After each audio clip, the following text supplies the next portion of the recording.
പുതിയ വീഡിയോയിലേക്ക് എല്ലാ കൂട്ടുകാർക്കും സ്വാഗതം. ഇനി ഞാൻ നിങ്ങളുമായി പങ്കുവെക്കുന്ന ഡെയിലി അപ്ഡേറ്റ്സിലെ ആദ്യത്തെ അപ്ഡേറ്റ് കെവിൻ ഓവൻസ് എന്ന് പറയുന്ന മുൻ യൂണിവേഴ്സൽ ചാമ്പ്യനെ സംബന്ധിച്ചാണ്. കെവിൻ ഓവൻസിൻ്റെ റിട്ടേണിന് വേണ്ടി കുറേയധികം കൂട്ടുകാരെ കാത്തിരിക്കുന്നുണ്ട്. കെവിൻ ഓവൻസിൻ്റെ റിട്ടേണിനെ സംബന്ധിച്ച് എന്തെങ്കിലുമൊക്കെ ഒരു അപ്ഡേറ്റ് കിട്ടാനുണ്ടോ എന്നുള്ളത് പലരും കമൻറ്റ് ബോക്സിൽ പലപ്പോഴായി ചോദിച്ച് കാണാറുണ്ട്. കെവിൻ ഓവൻസിനെ സംബന്ധിച്ച് നമുക്ക് ഇപ്പോൾ അറിയാൻ സാധിക്കുന്ന ഒരു അപ്ഡേറ്റ് കെവിൻ ഓവൻസിൻ്റെ ഇഞ്ചുറിയെ സംബന്ധിച്ചാണ്. അദ്ദേഹത്തിൻ്റെ സർജറി എല്ലാം സക്സസ്ഫുൾ ആയിട്ട് കഴിഞ്ഞു.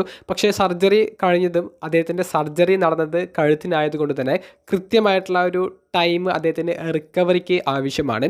അതുകൊണ്ട് തന്നെ 2026 റസൽമേനിയ 42 കെവിൻ ഓവൻസിന് മിസ്സായേക്കുമെന്നാണ് നമുക്ക് ഇപ്പോൾ അറിയാൻ സാധിക്കുന്ന ഒരു അപ്ഡേറ്റ്. 2026 മെൻസ് റോയൽ റംബിളിൽ കെവിൻ ഓവൻസിൻ്റെ ഒരു സർപ്രൈസ് റിട്ടേൺ പ്രതീക്ഷിച്ചിരിക്കുന്ന ആരാധകർക്ക് അത്തരത്തിലുള്ളൊരു പ്രതീക്ഷ ഇനി വേണ്ട എന്നാണ് നിലവിൽ നമുക്ക് കിട്ടുന്ന ഒരു അപ്ഡേറ്റ്.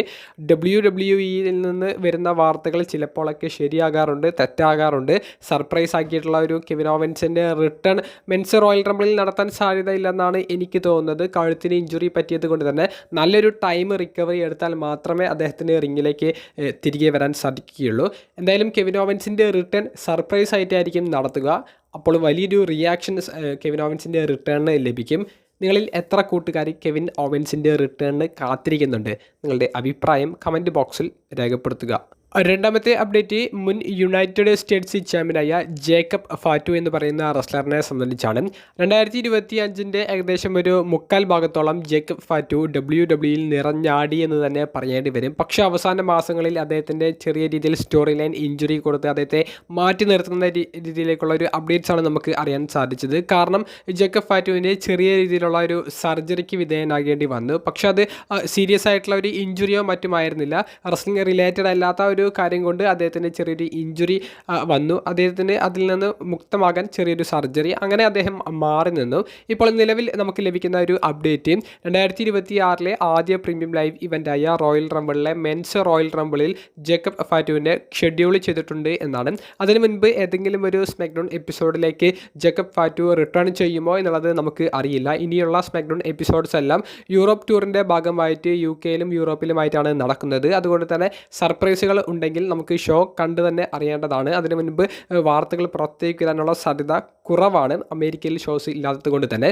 കൂടാതെ ജേക്കബ് ഫാറ്റുവിനെ സംബന്ധിച്ച് നമുക്ക് ലഭിക്കുന്ന മറ്റൊരു പോസിറ്റീവ് അപ്ഡേറ്റ്സ്, ജേക്കബ് ഫാറ്റുവിനെ നല്ല രീതിയിൽ 2026 പുഷ് ചെയ്യും. അദ്ദേഹത്തിൻ്റെ കരിയറിലെ ഒരു ബ്രേക്ക് ത്രൂ ലഭിക്കാൻ പോകുന്ന വർഷമായിരിക്കും 2026 എന്നുള്ളൊരു അപ്ഡേറ്റും 2 ദിവസങ്ങൾക്ക് മുൻപ് പുറത്തേക്ക് വന്നിട്ടുണ്ടായിരുന്നു. ബ്രേക്ക് ത്രൂ എന്നുള്ളത് കൊണ്ട് ഉദ്ദേശിക്കുന്നത് ചിലപ്പോൾ ഒരു വേൾഡ് ചാമ്പ്യൻഷിപ്പ് കിട്ടാവുന്ന രീതിയിലേക്കുള്ള ഒരു സ്റ്റോറി ജേക്കബ് ഫാറ്റുവിന് 2026 ചിലപ്പോൾ കിട്ടിയേക്കാം എന്നുള്ളതാണ്. ഉറപ്പ് പറയുന്നില്ല, ചിലപ്പോൾ മാത്രമാണ്, റൂമേഴ്സാണ്. നടക്കാനും നടക്കാതിരിക്കാനുമുള്ള സാധ്യതകളുണ്ട്. നിലവിൽ ജേക്കബ് ഫാറ്റുവിനെ സംബന്ധിച്ച് നല്ല പോസിറ്റീവായിട്ട് തന്നെയാണ് വാർത്തകൾ പുറത്തേക്ക് വരുന്നത്.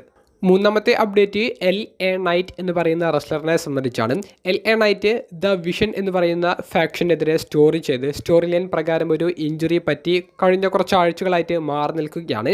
LA നൈറ്റും മെൻസ് റോയൽ റംബിൾ 2026 ഷെഡ്യൂൾ ചെയ്യപ്പെട്ടിട്ടുണ്ട് എന്നുള്ളതും ബോഡി സ്ലാം എന്ന് പറയുന്ന വെബ്സൈറ്റ് നിലവിൽ റിപ്പോർട്ട് ചെയ്യുകയുണ്ടായി. അപ്പോൾ LA നൈറ്റിൻ്റെ ഒരു ഭാഗം മെൻസ് റോയൽ റംബിളിൽ പ്രതീക്ഷിക്കാം. കൂടാതെ ഈ ചൊവ്വാഴ്ച നടക്കാൻ പോകുന്ന റോ എപ്പിസോഡിൽ LA നൈറ്റ് ഭാഗമായേക്കുമെന്നാണ് അറിയാൻ സാധിക്കുന്നത്. മിക്കവാറും മെയിൻ ഇവൻറ്റിലെ CM പങ്ക് വേഴ്സസ് ബ്രോൺ ബ്രേക്കർ തമ്മിലുള്ള വേൾഡ് ഹെവി വെയ്റ്റ് ചാമ്പ്യൻഷിപ്പിൽ CM പങ്കിനെ സഹായിക്കാൻ വേണ്ടിയിട്ടായിരിക്കും LA നൈറ്റിൻ്റെ ഒരു അപ്പിയറൻസ് നമുക്ക് പ്രതീക്ഷിക്കാവുന്നത്. അപ്പോൾ LA നൈറ്റിൻ്റെ റിട്ടേണിന് കാത്തിരിക്കുന്ന കൂട്ടുകാർക്ക് അത് ഈ ആഴ്ച പ്രതീക്ഷിക്കാം. കൂടാതെ മെൻസ് റോയൽ റംബിളിലും LA നൈറ്റ് പങ്കെടുക്കുന്നതാണ്. നാലാമത്തെ അപ്ഡേറ്റ് NXTയുടെ മുൻ ചാമ്പ്യനായ ടൊമാസോ ചാമ്പ WWE വിടാൻ പോകുകയാണ് എന്ന് പറഞ്ഞ് നിലവിൽ കുറച്ച് ന്യൂസ് സോഷ്യൽ മീഡിയയിൽ കറങ്ങി നടക്കുന്നുണ്ട്. അപ്പോൾ അതിൻ്റെ സത്യാവസ്ഥ എന്താണെന്നാണ്. ബോഡി സ്ലാം എന്ന് പറയുന്ന വെബ്സൈറ്റാണ് ഈ ഒരു വാർത്ത പുറത്തേക്ക് വിടുന്നത്. ഇന്നലത്തെ സ്മാക്ഡൗൺ എപ്പിസോഡ് നടന്നുകൊണ്ടിരിക്കുന്നതിൻ്റെ ഇടയിലാണ് ടൊമാസോ ചാമ്പയുടെ കോൺട്രാക്റ്റിനെ സംബന്ധിച്ചുള്ള ഒരു അപ്ഡേറ്റ് ബോഡി സ്ലാം പുറത്തേക്ക് വിട്ടത്. ഈ കോൺട്രാക്റ്റ് അപ്ഡേറ്റ് എന്ന് പറയുമ്പോൾ ടൊമാസോ ചാമ്പ നിലവിലെ കോൺട്രാക്റ്റ് ഇപ്പോഴത്തെ അവസാനിക്കാൻ പോകുന്നതിനനുസരിച്ച് കോൺട്രാക്റ്റ് പുതുക്കുന്നതിനെ സംബന്ധിച്ച് അത്തരത്തിലുള്ള നടപടികളിലേക്ക് കടന്നിട്ടില്ല എന്നാണ് ബോഡി സ്ലാം റിപ്പോർട്ട് ചെയ്തത്. കൂടാതെ ചാമ്പ ഈ ഒരു കോൺട്രാക്റ്റ് കഴിയാൻ വേണ്ടി കാത്തു നിൽക്കുകയാണെന്നും കോൺട്രാക്റ്റ് കഴിഞ്ഞാൽ അദ്ദേഹം ഉടനെ കമ്പനി വിടും, മറ്റ് റെസ്ലിംഗ് കമ്പനികളിലേക്ക് കൂടുമാറും എന്നുള്ളതും ബോഡി സ്ലാം റിപ്പോർട്ട് ചെയ്യുന്നുണ്ട്. അപ്പോൾ ചാമ്പയ്ക്ക് അദ്ദേഹത്തിൻ്റെ കരിയറിനനുസരിച്ച ഒരു പ്രോഫിറ്റ് ഇപ്പോൾ സ്മാക്ഡൗണിൽ കിട്ടുന്നില്ല എന്നുള്ള ഒരു കാരണം കൊണ്ടാണ് ടൊമാസോ ചാമ്പ കമ്പനി വിടാൻ ഉദ്ദേശിക്കുന്നത് എന്നാണ് ബോഡി സ്ലാം റിപ്പോർട്ട് ചെയ്തിട്ടുള്ളത്. NXTയിൽ വലിയൊരു പുഷ് ട്രിപ്പിൾ എച്ചിൻ്റെ NXTയിൽ അതായത് ഈ ബ്ലാക്ക് ആൻഡ് ഗോൾഡ് കാലഘട്ടത്തിൽ നല്ല രീതിയിൽ കൊടുത്തിരുന്നു. പക്ഷേ അത്തരത്തിലുള്ള ഒരു പുഷ് സ്മാക്ഡൗണിലേക്ക് മെയിൻ റോസ്റ്ററിലേക്ക് വന്നപ്പോൾ ചാമ്പയ്ക്ക് കിട്ടിയിട്ടില്ല. അപ്പോൾ അത് ഒരു കാരണമായി എടുത്ത് ചാമ്പ കമ്പനി വിടാൻ ഒരുങ്ങുന്നു എന്നാണ് ബോഡി സ്ലാം റിപ്പോർട്ട് ചെയ്യുന്നത്. അപ്പോൾ എന്നാണ് കോൺട്രാക്റ്റ് കഴിയുന്നത് എന്ന് അറിയില്ല. പക്ഷേ മിക്കവാറും ജനുവരി മാസത്തോടു കൂടി കഴിയാൻ സാധ്യതയുണ്ട്. അതുകൊണ്ടാണ് ഇത്തരത്തിലുള്ള ന്യൂസ് പെട്ടെന്ന് വന്നത്. ചാമ്പ കമ്പനി വിടുകയാണെങ്കിൽ അദ്ദേഹം AEWയിലേക്കോ അല്ലെങ്കിൽ TNA റെസ്ലിംഗിലേക്കോ നിങ്ങളുടെ അഭിപ്രായം കമൻറ്റ് ബോക്സിൽ രേഖപ്പെടുത്തുക. ഇനി പങ്കുവെക്കാനുള്ള അപ്ഡേറ്റ് ഇന്ന് കഴിഞ്ഞ ന്യൂ ജപ്പാൻ പ്രോ റെസ്ലിംഗിൻ്റെ റെസിൽ കിങ്ഡം 20 എന്ന് പറയുന്ന പേപ്പർ വ്യൂവിനെ സംബന്ധിച്ചാണ്. മുൻ WWE ചാമ്പ്യനൊക്കെ ആയിരുന്ന ആൻഡ്രാഡെ ന്യൂ ജപ്പാൻ റോസ്റ്ററിൻ്റെ ഭാഗമായിരിക്കുന്നു. അദ്ദേഹം യുണൈറ്റഡ് എംപയർ എന്ന് പറയുന്ന ന്യൂ ജപ്പാൻ പ്രോ റെസ്ലിംഗിൻ്റെ ഫാക്ഷനിലെ ഭാഗമായി ഒരു 5-on-5 ടാഗ് ടീം മത്സരത്തിൽ കളിക്കാൻ ഇറങ്ങുന്നതും ആ ടീമിന് വിജയം നേടിക്കൊടുക്കുന്നതുമായിട്ട് നമുക്കിന്ന് കാണാൻ സാധിച്ചു. Andrade new Japan pro റെസ്ലിംഗിൽ active ആയിരിക്കുമെന്നാണ് നിലവിൽ പുറത്തേക്ക് വരുന്ന അപ്ഡേറ്റ്സിൽ അറിയാൻ സാധിച്ചിരിക്കുന്നത്. അതുപോലെ തന്നെ രസകരമായിട്ടുള്ള ഒരു റിസൾട്ട് എന്ന് പറയുന്നത് ജപ്പാനിലെ ഒളിമ്പിക് ഗോൾഡ് മെഡലിസ്റ്റായ എറോൺ വോൾഫ് എന്ന് പറയുന്ന റെസ്ലർ അദ്ദേഹത്തിൻ്റെ ന്യൂ ജപ്പാൻ പ്രോ റെസ്ലിംഗിന് വേണ്ടിയിട്ടുള്ള ഡെബ്യൂ മാച്ച് ഈ ഒരു ഇവൻറ്റിൽ വെച്ച് നടക്കുകയുണ്ടായി. നിലവിലെ ഓപ്പൺ വെയ്റ്റ് ചാമ്പ്യനായ ഈവിൾ എന്ന് പറയുന്ന റെസ്ലറിനെ നേരിട്ട എറോൺ വോൾഫ് സബ്മിഷനിലൂടെ ഈവിളിനെ പരാജയപ്പെടുത്തിക്കൊണ്ട് പുതിയ നെവർ ഓപ്പൺ വെയ്റ്റ് ചാമ്പ്യൻ ആകുന്ന ഒരു അപ്ഡേറ്റാണ് നമുക്ക് കാണാൻ സാധിച്ചത്. അപ്പോൾ ഈ ഒരു റിസൾട്ട് വന്ന ഉടനെ തന്നെ വിത്തിൻ മിനിറ്റ്സിൻ്റെ ഉള്ളിൽ evil new Japan pro wrestling വിടാൻ പോകുകയാണ് എന്നും ജപ്പാനിൻ്റെ പുറത്തേക്ക് ഇവൾ അദ്ദേഹത്തിൻ്റെ ആ ഒരു റെസ്ലിംഗ് കരിയർ കൊണ്ടുപോകാൻ ഉദ്ദേശിക്കുന്നുണ്ട് എന്നുള്ളൊരു റിപ്പോർട്ടും ഫൈറ്റ്ഫുൾ സെലക്ട് റിപ്പോർട്ട് ചെയ്യുകയുണ്ടായി. മിക്കവാറും WWE മെയിൻ റോസ്റ്ററിലേക്കോ NXT ബ്രാൻഡിലേക്കോ ഈവളൊരു കോൺട്രാക്റ്റ് സൈൻ ചെയ്ത് വന്നേക്കാൻ സാധ്യത ഉണ്ടെന്നുള്ളൊരു റൂമർ നിലവിൽ കേൾക്കുന്നുണ്ട്. ഈവൾ മുൻ IWGP വേൾഡ് ഹെവി വെയ്റ്റ് ചാമ്പ്യനൊക്കെ ആയിരുന്നു. അവിടുത്തെ ടോപ്പ് റെസ്ലർമാരിൽ ഒരാളാണ് ഈവൾ. നല്ല രീതിയിൽ ഒരു ഹീൽ ക്യാരക്ടറൊക്കെ കൊണ്ടുപോകാൻ സാധിക്കുന്ന അപൂർവം ചില റെസ്ലേഴ്സിൽ ഒരാളാണ്. ഈവിൾ എറോൺ വോൾഫ് എന്ന് പറയുന്ന പുതുമുഖ റെസ്ലറിനോട് പരാജയപ്പെട്ടത് ഏകദേശം ഈവിളുടെ new Japan pro wrestling career അവസാനിപ്പിച്ചു എന്നുള്ളതിൻ്റെ ഒരു സൂചന നൽകുന്നത് കൂടിയാണ്. എറോൺ വോൾഫിൻ്റെ വിജയം തന്നെയാണ് ന്യൂ ജപ്പാൻ പ്രോ റെസ്ലിംഗിലെ ഏറ്റവും വൈറലായി മാറിയിട്ടുള്ള ഒരു ടോക്കിംഗ് പോയിന്റ് എന്ന് പറയുന്നത്. കാരണം ജപ്പാനിലെ ഒരു ഒളിമ്പിക് ഗോൾഡ് മെഡലിസ്റ്റ് ആണ്. അത് പ്രൊഫഷണൽ റെസ്ലിംഗിലേക്ക് കൂടുമാറിയപ്പോൾ അദ്ദേഹത്തിന് ആദ്യ മത്സരത്തിൽ തന്നെ ചാമ്പ്യൻഷിപ്പ് വിജയിക്കാൻ സാധിച്ചു. അതും 50,000-ഓളം കാണികളുടെ മുന്നിൽ വെച്ച് മികച്ചൊരു പ്രകടനവും അദ്ദേഹത്തിൻ്റെ ഭാഗത്തു നിന്ന് കാണാൻ സാധിച്ചു. എന്തായാലും ഈവിൾ WWE വന്നാൽ വലിയ സക്സസ് ആകുമെന്നൊന്നും എനിക്ക് തോന്നുന്നില്ല. പക്ഷേ ഒരു മിഡ് കാർഡ് ലെവലിൽ NXTയിലൊക്കെ നല്ല പരിഗണന കിട്ടാൻ സാധ്യതയുണ്ട്.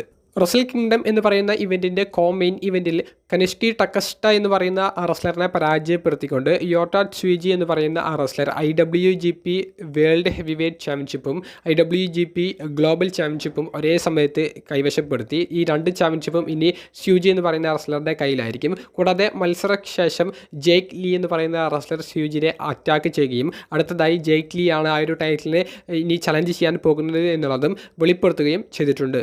ഈ വർഷത്തെ റെസിൽ കിങ്ഡം 20 എന്ന് പറയുന്ന പേപ്പർ വ്യൂവിൻ്റെ മെയിൻ ഇവൻറ്റിൽ ന്യൂ ജപ്പാൻ പ്രോ റെസ്ലിംഗിൻ്റെ ഏറ്റവും മികച്ച താരങ്ങളിൽ ഒരാളായ പ്രൊഫഷണൽ റെസ്ലിംഗിൽ തന്നെ എല്ലാവരും റെസ്പെക്റ്റോട് കൂടി എപ്പോഴും സംസാരിക്കാറുള്ള ഹിരോഷി ടനഹാഷി എന്ന് പറയുന്ന റെസ്ലറുടെ റിട്ടയർമെൻറ്റ് മാച്ചാണ് നമുക്ക് കാണാൻ സാധിച്ചത്. കസ്റ്റിക ഒക്കാഡ എന്ന് പറയുന്ന റെസ്ലറായിരുന്നു ഹിരോഷി ടനഹാഷിയുടെ റിട്ടയർമെൻറ്റ് മാച്ചിലെ എതിരാളി. മത്സരത്തിൽ ഹിരോഷി ടനഹാഷി പരാജയപ്പെട്ടു. ന്യൂ ജപ്പാൻ പ്രോ റെസ്ലിംഗ് എന്ന് പറയുന്ന ഷോയുടെ ഒരു ഇവൻറ്റെങ്കിലും ലൈവോ അല്ലെങ്കിൽ ഹൈലൈറ്റ്സോ കണ്ടിട്ടുള്ളവർക്ക് ഹിരോഷി ടനഹാഷി എന്ന് പറയുന്ന ദ എയ്സ് എന്ന നിക്നെയിമിൽ അറിയപ്പെടുന്ന റെസ്ലറിനെ പരിചിതമായിരിക്കും. കഴിഞ്ഞ 20 വർഷത്തിലധികമായിട്ട് Hiroshi Tanahashi new Japan pro റെസ്ലിംഗിൻ്റെ എല്ലാ ഇവൻറ്റുകളിലെയും മേജർ മത്സരങ്ങളുടെ ഭാഗമായിരുന്നു. നിലവിൽ ന്യൂ ജപ്പാൻ പ്രോ റെസ്ലിംഗിൻ്റെ പ്രസിഡന്റ് കൂടിയിട്ടാണ് ഹിരോഷി ടനഹാഷി. നമുക്ക് കുറേയധികം കാര്യങ്ങൾ ഹിരോഷി ടനഹാഷിയെ സംബന്ധിച്ച് പങ്കുവെക്കണമെന്നുണ്ട്. കാരണം എന്താണെന്ന് വെച്ചാൽ ജാപ്പനീസ് റെസ്ലിംഗ് ഫോളോ ചെയ്യുന്നവർക്ക് ഒരിക്കലും തള്ളിക്കളയാൻ പറ്റാത്ത, ഒരിക്കലും വായിച്ചു കളയാൻ പറ്റാത്ത ഒട്ടനവധി ചരിത്രങ്ങൾ ഹിരോഷി ടനഹാഷി അവിടെ കുറിച്ചിട്ടുണ്ട്. അത്രയും അധികം ഒരു കോൺട്രിബ്യൂഷൻസ് ജാപ്പനീസ് റെസ്ലിംഗിലേക്ക് കൊടുത്ത ഒരു WWE സ്റ്റൈലിൽ ജപ്പാനിലെ കരിയർ മുന്നോട്ടേക്ക് കൊണ്ടുപോയ അപൂർവം റെസ്ലർമാരിൽ ഒരാളാണ് ഹിരോഷി ടനഹാഷി. ജോൺസിന കുറേയധികം കാലം WWE face of the company എന്ന നിലയിൽ നിന്നതുപോലെയാണ് Hiroshi Tanahashi new Japan pro റെസ്ലിംഗിൻ്റെ ഫേസ് ഓഫ് ദ കമ്പനി ആയിട്ട് നിന്നത്. ഇപ്പോൾ പ്രസിഡൻ്റായി കമ്പനിയെ മൊത്തത്തിൽ കൺട്രോൾ ചെയ്യുന്നു എന്നുള്ളൊരു പ്രത്യേകത കൂടിയുണ്ട്. ഹിരോഷി ടനഹാഷി 30-ലധികം മിനിറ്റുകൾ ഈ റിട്ടയർമെൻറ്റ് മാച്ചിൽ റിങ്ങിൽ നല്ലൊരു പ്രകടനം കാഴ്ചവെച്ചിട്ടാണ് പൊരുതി അദ്ദേഹം പരാജയപ്പെട്ടത്. കസ്റ്റിക ഒക്കാഡ പിൻഫോളിലൂടെ ഹിരോഷി ടനഹാഷിയെ പരാജയപ്പെടുത്തി. അതിനുശേഷം നടന്ന റിട്ടയർമെൻറ്റ് സെറിമണിയാണ് ഏറ്റവും രസകരമായിട്ടുള്ള ഒരു കാര്യം. ജോൺസിനൊക്കെ കൊടുത്ത റിട്ടയർമെൻറ്റ് സെറിമണിയൊന്നും ഹിരോഷി ടനഹാഷിയെ വെച്ച് താരതമ്യപ്പെടുത്താനേ സാധിക്കില്ല എന്നാണ് എൻ്റെ അഭിപ്രായം. ഹിരോഷി ടനഹാഷിയുടെ കരിയറിലെ അദ്ദേഹം നേരിട്ടിട്ടുള്ള ഏറ്റവും വലിയ റൈവൽറികൾ അതിപ്പോൾ കെന്നി ഒമേഗ, കോട്ട ഇബൂഷി, വിൽ ഓസ്പ്രേ, ഷിബാട്ട, ടാറ്റ്സിയോ നൈറ്റോ തുടങ്ങിയ എല്ലാവരും ഒരു കാലത്ത് അദ്ദേഹത്തിൻ്റെ എതിരാളികളായിട്ട് നിന്നിരുന്ന എല്ലാവരും ആ ഒരു സമയം റിങ്ങിലേക്ക് വരുന്നു. അവരുടെയൊക്കെ എൻട്രൻസ് മ്യൂസിക് ഇട്ട് റിങ്ങിലേക്ക് വരുന്നു. ഹിരോഷി ടനഹാഷിക്ക് കൈ കൊടുക്കുന്നു. ഹിരോഷി ടനഹാഷിയുമായിട്ട് ഫോട്ടോസ് എടുക്കുന്നു. അങ്ങനെ വലിയൊരു ഓർമ്മ പുതുക്കൽ ഹിരോഷി ടനഹാഷിയുടെ റിട്ടയർമെൻറ്റ് സെറിമണിയിൽ അവർ കൊടുക്കുന്നു. ജോൺസണയ്ക്ക് ഇത്തരത്തിലുള്ളൊരു ഭാഗമേ റിട്ടയർമെൻറ്റിൽ അവർ കൊടുത്തില്ല. അവിടെ നിന്നാണ് ന്യൂ ജപ്പാൻ പ്രോ റെസ്ലിംഗ് കുറച്ചും കൂടി വ്യത്യസ്തമായിട്ട് പെരുമാറിയതായിട്ട് എനിക്ക് ഫീൽ ചെയ്തത്. ജോൺസണയുടെ റിട്ടയർമെൻറ്റിൽ ഇതുപോലെയൊക്കെ കാണിക്കുകയായിരുന്നു എന്നുണ്ടെങ്കിൽ ഒന്നും കൂടി കളർഫുൾ ആകുമായിരുന്നു. ആ ലെജൻസിനെ ഒന്നും കൂടി ജോൺസണെയും റിങ്ങിൽ കാണാൻ സാധിക്കുമായിരുന്നു എന്നാണ് എനിക്കിപ്പോൾ തോന്നുന്നത്. പക്ഷേ അതൊന്നും കമ്പനി നടത്തിയില്ല. പക്ഷേ ന്യൂ ജപ്പാൻ പ്രോ റെസ്ലിംഗ് ആ ഒരു മൊമെൻറ്റ് ഹിരോഷി ടനഹാഷിക്ക് കൊടുത്തു. ഹിരോഷി ടനഹാഷി ജയവൈറ്റ് എന്ന് പറയുന്ന റെസ്ലറിനെ പൊക്കിക്കൊണ്ടുവരാൻ കുറേയധികം സാക്രിഫൈസുകൾ നടത്തിയിട്ടുണ്ട്. പുട്ട് ഓവർ സ്റ്റൈൽ മത്സരങ്ങൾ കളിച്ചിട്ടുണ്ട്.